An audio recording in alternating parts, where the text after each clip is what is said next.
Армысыздар қадірменді көрермендер, қадірменді біздің ертіс мәдениет парақшасының оқырмандары.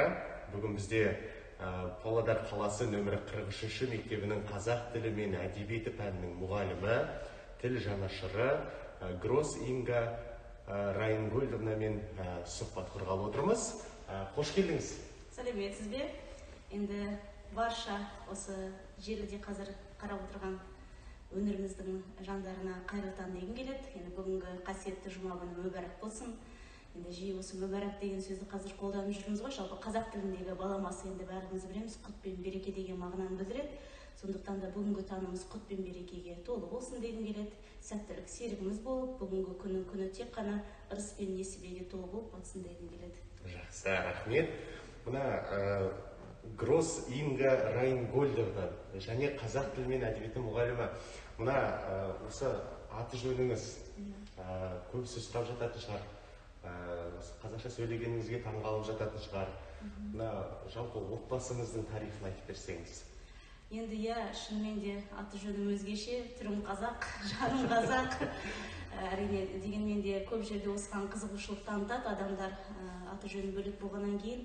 Енді отбасымның тарихын көптеген жерлерде баян етіп жүрем. 1941 жылдары, сонау 30 жылдардың аяғында КСР мен Германияның арасындағы шиеленіс бір қақтығысып тұрған тұста, сол уақытта жаңағы немістерді жер аудару туралы үкім шыққан болатын. Сол үкімнің салдарынан Еділ, Қырым жерлерінен аударылған 1.200.000-ға жуық халықтың осы 500.000-ға жуығы қазақ жеріне жер аударылды. Солардың арасында енді менің атам мен әжем де бар еді. Енді айта кететін, сол кезде жер аударылған кезде атам небәрі 13 жастағы ойын баласы еді. Сол жер аударып келе жатқан кезде жол жөнекей жолда жаңағы ата-анасынан айырып қалады. Ата-анасы қай жерде қайтты, қалай қайтты, қай жерге жерленгеніне мүлде хабарсыз қалады. Өзі және де енді панасыз қалған қасында туған бауыры бар. Бір топ неміс отбасылармен, мына енді Май ауданы, осы Абай бөлімшесі деген кішкентай ғана ауыл бар. Сол жерге қоныс тапқан болатын. Енді жергілікті халық, менің енді атам мен оның бауырын, жалпы неміс отбасыларын жатсынған жоқ. Елге ел қосылса құт деген жақсы сөз бар ғой. Сол енді құшақ жая қарсы алып, өздерінің қазақ халқы бар қамқорлықтарын, кеңпейілдіктерін көрсетіп қарсы алған болатын. Енді атам сол өзінің қазақ отбасыларының өзінің шаруашылығына қол ұшын беріп, солай күнін көрген. Енді атам кезінде біз бала болғанда бізге әңгімесін айтып отырған кезде, сол кезде айтатындығы, енді 13 жасында келген ойын баласы қазақ халқын көрмеген, қазақ тілін естімеген 13 жастағы неміс баласы ғой. Сол келіп, күнді кегіп, сол енді нанымды тауып жеу үшін жаңағы шаруаға көмектесем, сосын қазақ балалармен ойын ойнаймын, содан қазақшаны жап-жақсы үйреніп кеттім деп айтатын. Шынымен де бұл жерде бұл тұс мен үшін бір мақтаныш. Енді қараңыздар, шынымен де 13 жасындағы тілді білмеген адамның тілді қалайша, атам негізі тіл байлығы сондай мол адам болған, сонымен әрінгі шейін мақтан тұтамын. Енді бұл жерде атамның тілді үйренуіне әкелген ол негізінен жаңағы тілдік орта және де қажеттілік болып тұр ғой. Бұл негізгі тіл үйренудегі ең маңызды осы фактор деп білем. Енді бұл жерде атам осы қазақ жерінде Ерика апам екеуі шаңырақ көтерген, кейіннен 10 баланы дүниеге әкелген, 7 ұл, 3 қыздары бар. Осы осы балаларында қазақ тәрбиемен өсірген. Менің әжем де сондай бір ерекше мейірімді жан болған. Қазақтың бала жандылығы, мал жандылығынан үлгі аламын деп әрдайым осы айта отыратын. Енді осы ұлдары осы шаңыраққа қазақ келіндерін әкелсе, қыздары осы қазақ әулеттеріне келін болып түскен. Қазірде енді осы 7 ұл мен 3 қыз өздері де енді бір үйге өздерінің ұл қыздарын өсіріп, жаңағы немере жиен сүйіп отырған бір сондай бір әулет. Енді сол отбасым мен үшін әрқашанда мақтанышым, айтады ғой, ертістің жағалауында тамырын тереңнен жайған үлкен бір әулет. Мен сол әулеттің ішіндегі енді Райнгольд есімді атамның 6-шы баласының қызымын. Енді есімім Инга. Не дейін, енді қазір өзім де енді қазақ отбасының келінімін, 2 баланың анасымын, қазақ тілі мен әдебиеті пәнінің мұғалімімін. Осы отбасымның тарихы. Біз білетін мәліметтер бойынша сіздер осы жуырда ғана мерейлі отбасы байқауына қатысқансыздар, және де жүлделі орын алғансыздар. Енді мерейлі отбасы сайысына жаңағы ұсыныс түскен кезде бірден қуандық, бірақ енді қазіргі мына енді шектеу шараларына байланысты бұл енді дәстүрлі форматта емес, онлайн форматта өтті. Өкінішке орай, енді мүмкін сол жақта бір дәстүрлі форматта өтсе, қорытындысы өзгеше болар ма деп ойлаймын. Дегенмен де енді бастысы сол бір көрсеткіш емес, өзіміздің сол көрсетіп, өзіміздің отбасымыздың абыройын асырғандығымыз болар. Әртүрлі сол бір талаптарды орындап, өзіміздің отбасымызды кеңінен насихаттаған болатынбыз. Жалпы мына мамандығыңызға да таңырқағанымды жасырмаймын. Жалпы қазақ тілі мен әдебиеті пәнінің мұғалімі мамандығын қалай таңдадыңыз? Не түрткі болды? Енді мұғалімдік жалпы қалай айтсам екен, бір қиын мамандық деп жатады ғой, бірақ мен сол тұста мен келіспеймін. Қиын емес, мен айтар едім, мұғалім бұл ерекше бір жауапкершілігі бұл мамандық. Енді бұл мамандықты мен таңдауым бала жасымнан осы мұғалімдікке әуестендім, әсіресе қазақ тілі. Енді мен қазақ ауылында дүниеге келгеннен кейін, қазақ ортада өскеннен кейін мен бала жасымнан қазақша сөйлеймін. Бала жасымнан, бірақ қазақша сөйлегеннен бір бөлек, қазақ тіліне деген ерекше бір құрметім, махаббатым бір бөлек. Қазақ тілін ерекше жақсы көремін. Сол енді кезінде ата әжемнің мүмкін осы қазақылықтары шығар, өздері өмір бойы осы қазақы тәрбиені бізге сіңірген. Енді ананың бойымен, ананың сүтімен бойыма дарыған жаңағы ана тіліме деген құрметім бар. Сонымен қатар енді мектепте жүргенде мына енді әртүрлі қазақ поэзиясына ғашық болдым, сүйіп оқитынмын, Абайдың өлеңдерін бала жасымнан жаттап өскендігім есімде. Сол бір мені мектепте жүрген кезде түрлі байқауларға, жаңа көркем сөз оқу байқауларына қатысу арқылы тілге деген құрметім одан сайын жаңағы ұласты. Соңында осы есейе келе осы мұғалім мамандығын таңдаймын деген шешімге келдім.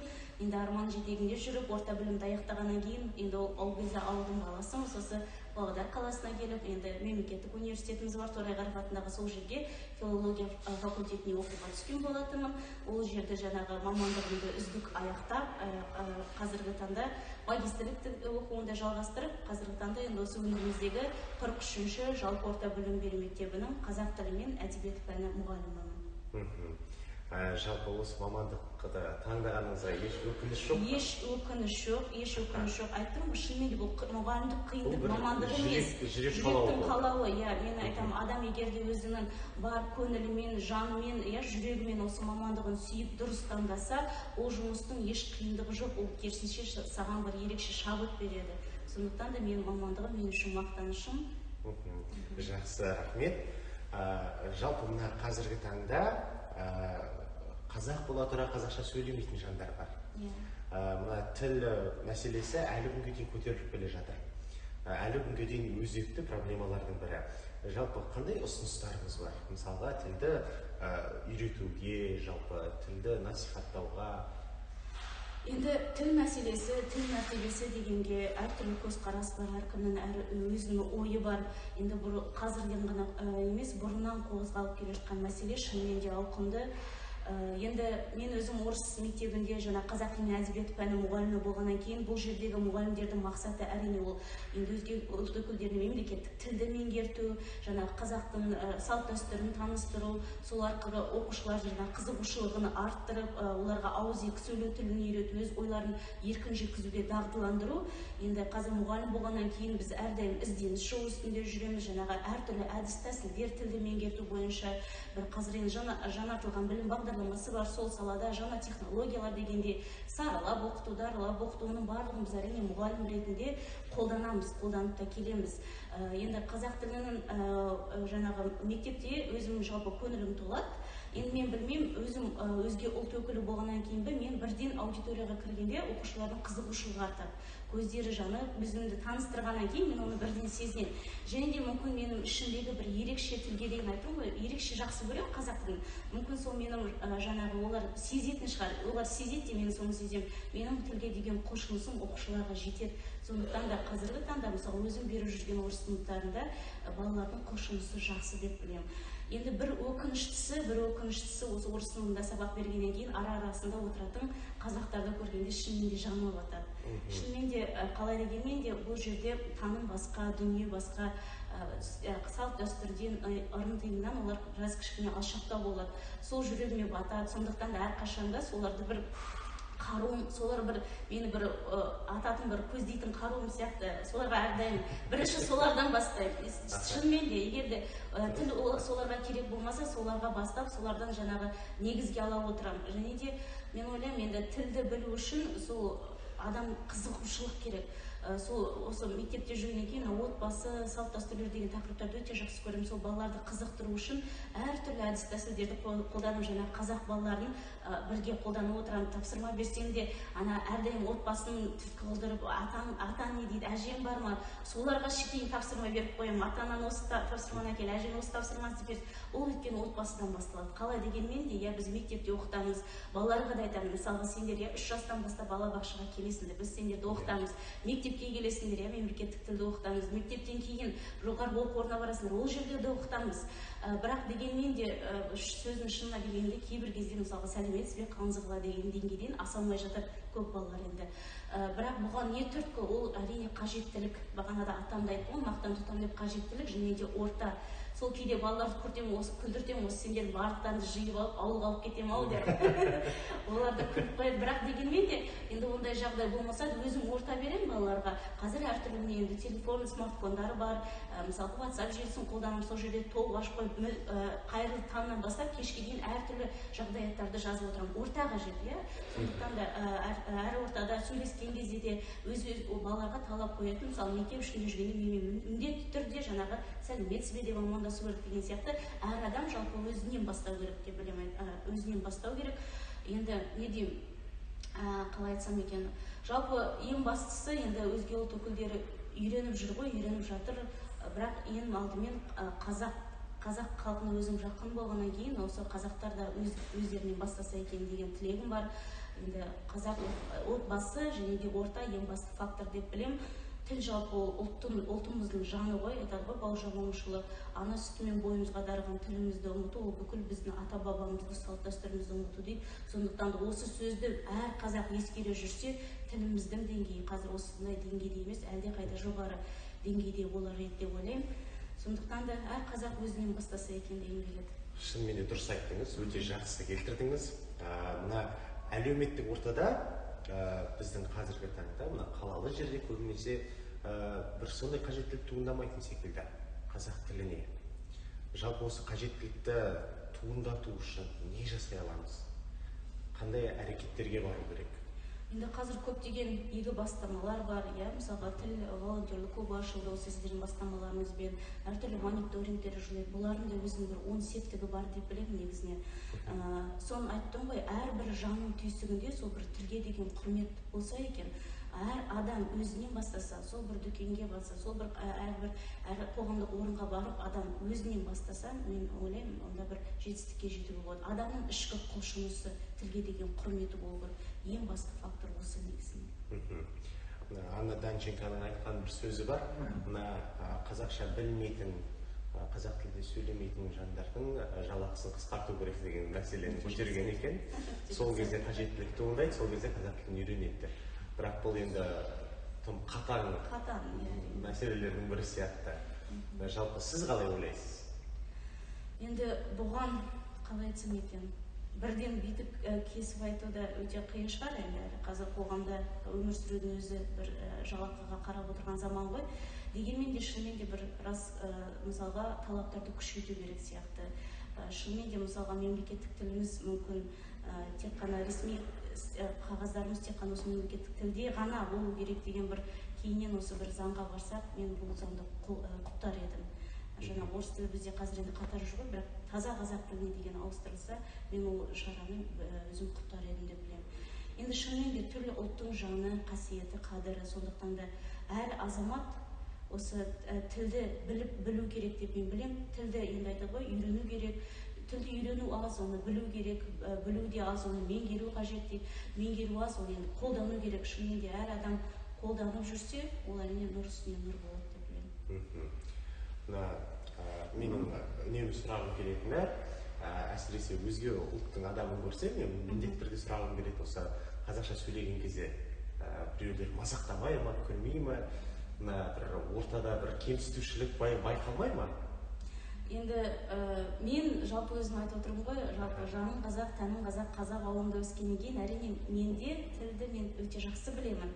Керісінше соны айттым ғой, аты жөні өзгеше болғандығына қарап адамдар тамсанады, иә, қызығушылық пайда болады. Керісінше сүйсінеді, иә?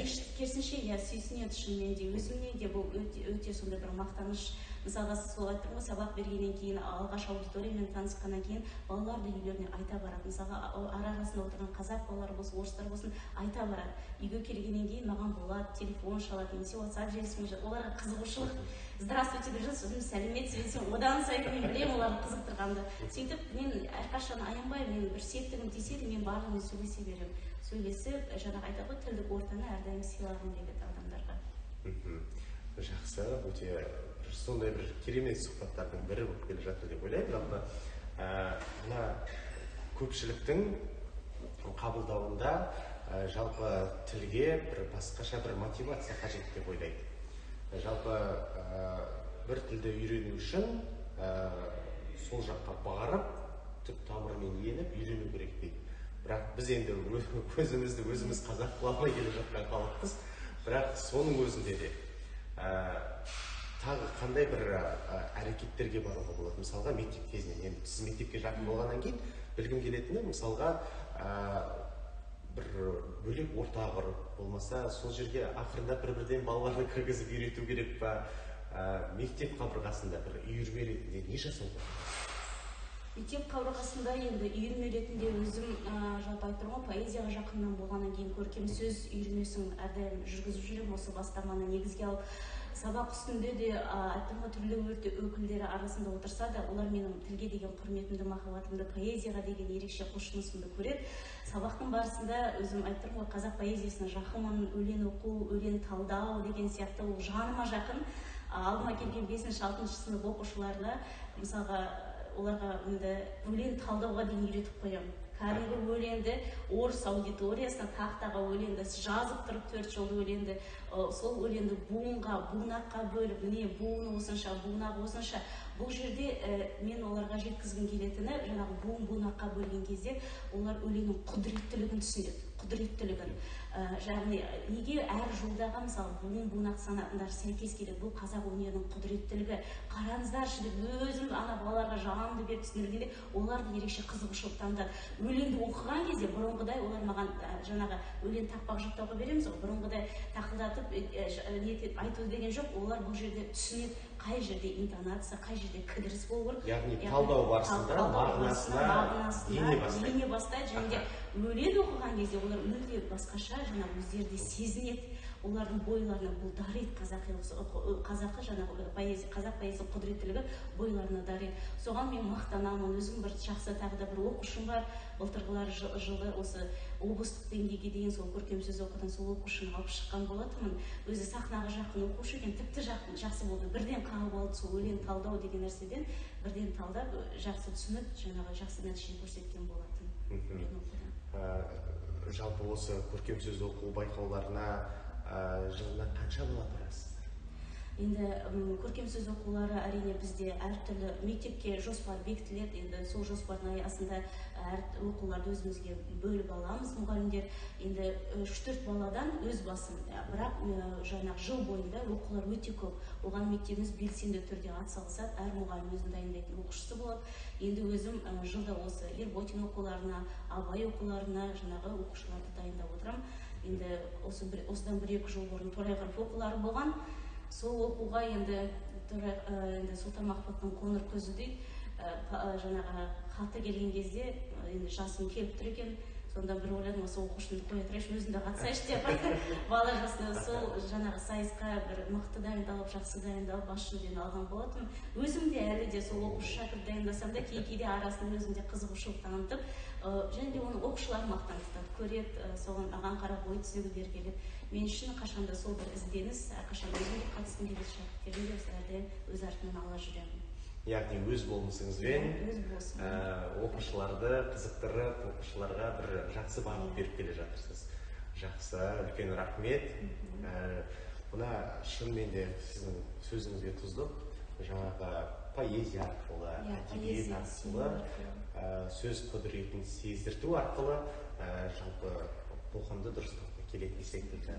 Жалпы қазақы рухты, қазақы тәлім тәрбиені, руханиятты осы өнер арқылы бере аласыз. Өнер арқылы шынымен де әр ортада, мысалы қоғамдық орындарда демалыс күндері сондай бір орта болса, жаңағы бұрын студенттік шағында есімде біз бір жиналып тұратынбыз. Шынымен де қазір мүмкін сол бір мұғалімдер болып жиналатын орта болса екен, оқушыларымыз да баратын бір сенбілік, жексенбілік бір орталар болса, соны мысалға қолға алуға да болады. Бұның шынымен де берері мол бізге қазақ поэзиясының. Жақсы, үлкен рахметімізді айтамыз. Инга ханым, енді менің ойымша бүгінгі сұхбат біздің көрермендер үшін үлкен бір ой түйерліктей бір салиқалы сұхбат болды деп ойлаймын. Және де алдағы уақытта өздеріңіздің балаларыңызды, шәкірттеріңізді осындай көркемсөз оқу сайыстарына беріп, осылай өз болмыстарыңызбен үлгі болуларыңызға тілектеспіз. Көптен көп рахмет сізге. Рахмет сіздерге. Сау болыңыз. Сау болыңыз.